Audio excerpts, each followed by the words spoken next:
Well, it is now 7 GMT, that's 9 o'clock in the morning in France, where polls have opened in a crucial election that could entirely change the country's political landscape.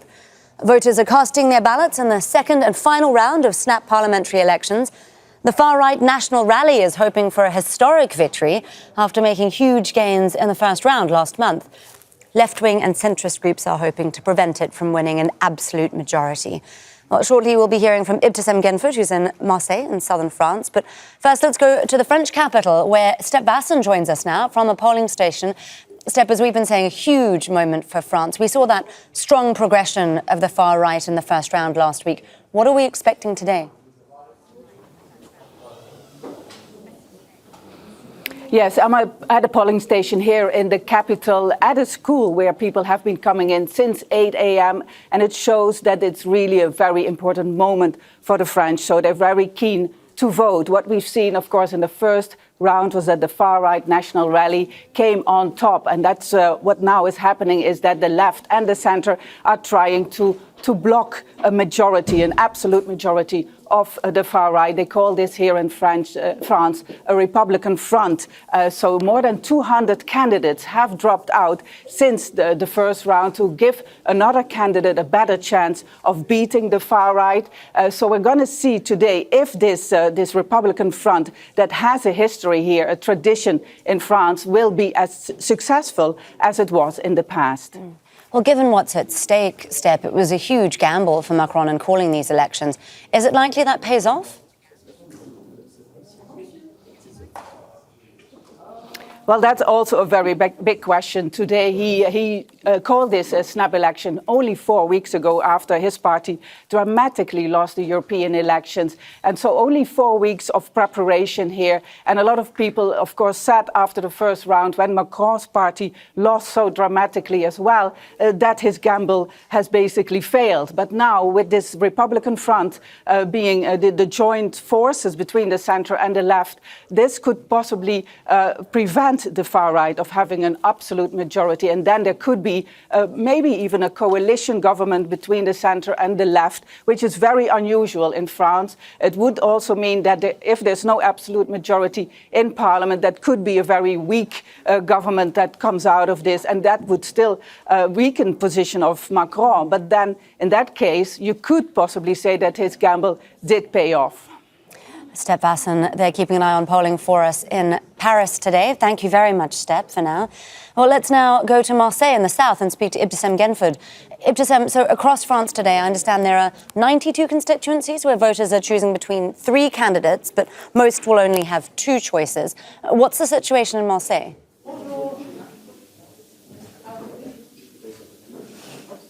Yes, in fact, that's happened in 200 constituencies, as you've said. And here in Marseille, it's kind of a snapshot of what has happened in a wider France, where you have 7 constituencies. And for the first time in history, there's no MP from the presidential camp that's going to go to the National Assembly. In fact, all constituencies, most of them now, look like a duel between the far right and the left.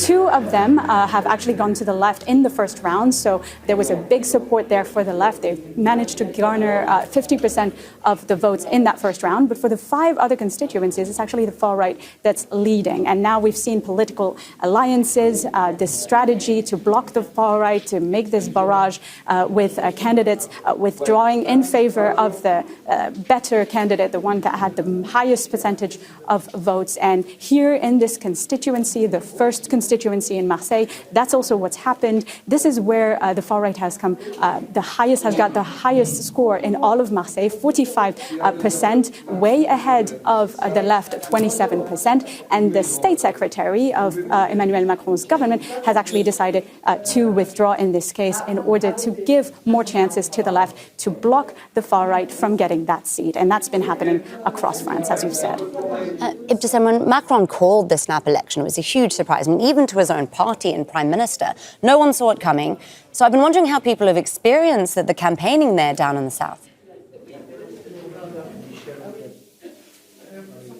Yes, in fact, people have called it a lightning campaign. It's the shortest campaign in the history of the Fifth Republic for parliamentary elections, and it's also been one of the most divisive. In 3 weeks, a lot has happened. Here in Marseille, we spoke to people, voters and abstentioners, and they've told us that this period has been difficult for them. Other French people have taken to Twitter and online and expressing how these conversations are now tough. They've been dividing families, dividing couples, dividing communities. One doctor in a village in the north of France has put a letter in his waiting room. He wanted patients to know that he would leave the village if that village voted a certain way. And we've also seen over 50 politicians and campaigners have gotten harassed, assaulted in this campaign. Activists are warning that there's a rise in racist speech. So perhaps President Emmanuel Macron's gamble will work, it will pay off, but that might have come at a cost of a more fractured France.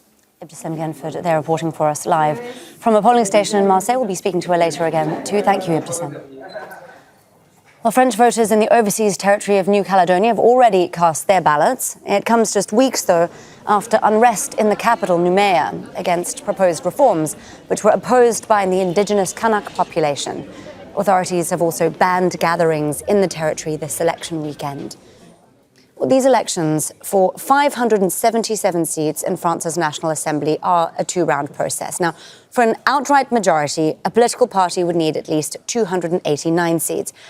In the first round, the far-right National Rally won 33%, or a third of the vote. The left-wing coalition, the New Popular Front, came second with about 28%, and President Macron's centrist alliance won 20%. Candidates who got at least 50% of the vote in a constituency were already elected outright. Now, where no candidate got 50%, the top two, as well as those who won at least 12.5%, are now into the second round, and whoever gets the most votes in this round wins. Let's bring in Hugo Drochon. He's a professor of political theory at the University of Nottingham. He joins us now from Provence in France. Professor, obviously a huge amount is riding on this election. Pollsters, though, seem to think that despite the seeming popularity of the National Rally, they're not likely to get an absolute majority. Will we see perhaps different voting behaviour today because we're looking at runoffs? Yeah, that's a very good point. It's true at the beginning of the week, there was projections that perhaps the National Front would be able to get to 289 of an absolute majority. That seems to have dropped off slightly, in large part because of, has been evoked before, this idea of the Republican front, that the third candidate would drop off so that there would be a kind of a block behind the second place candidate vis-à-vis the Rassemblement National candidate. The other important aspect to bring in is the question of participation, which has been very much up in 2022. I think there's been a 20% uptake in participation in the first round. The projections suggest that in the second round, participation will be up very much too. So the kind of, this is being evoked, right? The gamble that Macron did, that nobody kind of really saw coming. Macron, I think, wanted to confront both the French people and also the Rassemblement National, say, is this really what we want? Is this really what France wants? Are the French people willing to vote them in? It seems that the answer, we'll know obviously a bit better later on this evening from 8 p.m. French time. The answer so far seems to be maybe not. So that's the real question, at least, for what's going to be happening today. It is going to change the political landscape, though. What happens if no one party or front or alliance actually gets an absolute majority, especially given the uncompromising nature of French politics that we've seen? How long could we potentially see political deadlock continue? Yes, uncharted territories, at least for the Fifth Republic, because that's what, when Charles de Gaulle brought in the Fifth Republic, which we're in now, it was to move away to have a much stronger presidency. But if you remember, the Fourth Republic or the Third Republic was much more coalition building. So there is this history in France, and obviously coalition building across the continent of Europe, whether Germany or the Netherlands, is quite common.